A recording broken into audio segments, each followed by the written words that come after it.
Welcome to today's Explainer. We are diving into something absolutely, completely unexpected today. We're taking a really close look at S. Chand, which is basically the 70-year-old grandfather of Indian K-12 publishing. But hey, do not let that dusty, traditional image fool you.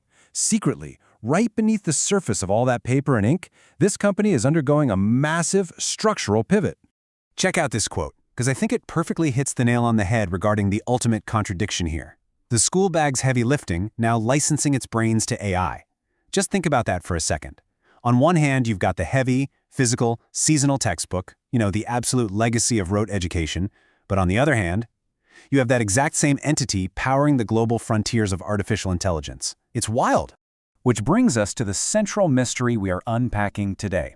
How exactly does a 70-year-old seasonal textbook publisher transform into a high-margin AI data refinery?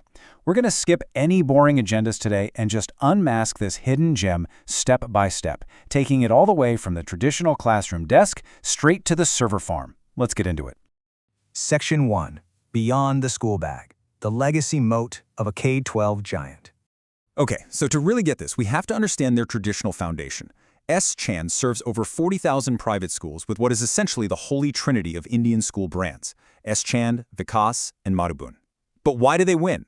Well, it's built on four main pillars. You've got a deeply embedded distribution network, massive brand recall, oceans of structured data, and actually, this fourth one is the absolute kicker, the workflow. Imagine this mini narrative of the addicted teacher, right? A teacher spends years, literally years, building their lesson plans around S. Chand's specific flow and pedagogy. For a school to suddenly switch textbooks, it creates massive friction. It requires total teacher retraining. That workflow lock-in is just incredibly sticky. Section 2. The AI plot twist, double dipping on intellectual property. Behind the scenes, there's this stark contrast starting to emerge. On one side, sure, you have the legacy business, printing physical paper books, which we know is super seasonal and highly labor-intensive. But on the other side, you have this new age kicker. S. Chand isn't just selling paper anymore, they are literally double-dipping on their IP. They're taking 70 years of meticulously structured proprietary K-12 data and they're licensing it to global tech companies to train large language models. Plus, they went ahead and acquired CPD Singapore to tap into the high-margin international IB and IGCSE curriculum. And guys, this translates into real money, 17.1 crore rupees. That is the pure IP revenue generated in just the first 9 months of FY26 from AI content licensing alone. The absolute biggest takeaway here is the margin profile. Licensing digital data requires basically zero incremental cost. We are talking near 100% margins. They are taking a 70-year-old library and turning it into this incredibly high-margin revenue stream, completely transforming the quality of their bottom line. Section 3. The syllabus supercycle. The death of the secondhand book. So while the AI story is super fascinating, there is a totally separate, massive catalyst happening right now in the 12,000 crore K-12 market.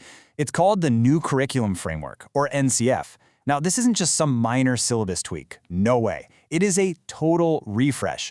Over the next 3 to 5 years, schools are legally mandated to adopt completely new editions for rollout grades. It is a forced, multi-year library replacement cycle. Now, why is that a game changer? Historically, about 25% of the demand in this space was just eaten up by the secondhand book market. You know how it is, older siblings passing their battered math books down to the younger ones. But the NCF rollout effectively completely kills that 25% chunk. Because the syllabus is brand new, those old secondhand books are entirely obsolete. This essentially forces every single student in those rollout grades to buy a brand new textbook, which creates a massive structural volume tailwind. Section 4. Show me the money. The Q4 FY26 Rapid Fire Turnaround. All right, let's go rapid fire through these explosive May 2026 financial results because frankly, they prove this turnaround is very real. First up, 547.82 crore rupees. Boom. That was their staggering Q4 revenue figure alone. Just to put that into perspective for a second, that is a 453% quarter-over-quarter jump. It thoroughly validates the whole thesis that the syllabus change cycle is driving absolutely massive volume. And the efficiency of all this is just as impressive. 44.9%. That is the peak Q4 EBITDA margin they just hit. Think about it. When you have fixed costs in a publishing business and you suddenly pump a massive volume of new books through that system without all that secondhand leakage, almost all of that extra revenue falls straight to the bottom line. It creates some truly incredible operating leverage. And the final punch of this financial sequence? 1,112.41 crore rupees in cash and bank balances. They have aggressively paid down debt to just 88 crores, which means S-Chan has officially hit a net cash position. Now, the market used to hate their debt and those past failed edtech bets they made. But these numbers scream that the repair phase is completely over. In fact, management is sitting on so much cash right now that they're even looking at potential buybacks. Section 5. The seasonal catch, the Achilles heel of academic publishing. Okay, let's come back down to earth for a second, right? Because every hidden gem has its risks. And for S-Chan, it is extreme seasonality. Nearly 69% of their entire full-year revenue came in just one single quarter, Q4. The company essentially loses money for 9 months of the year while they are printing and prepping, and then they make all their cash in that January to March window.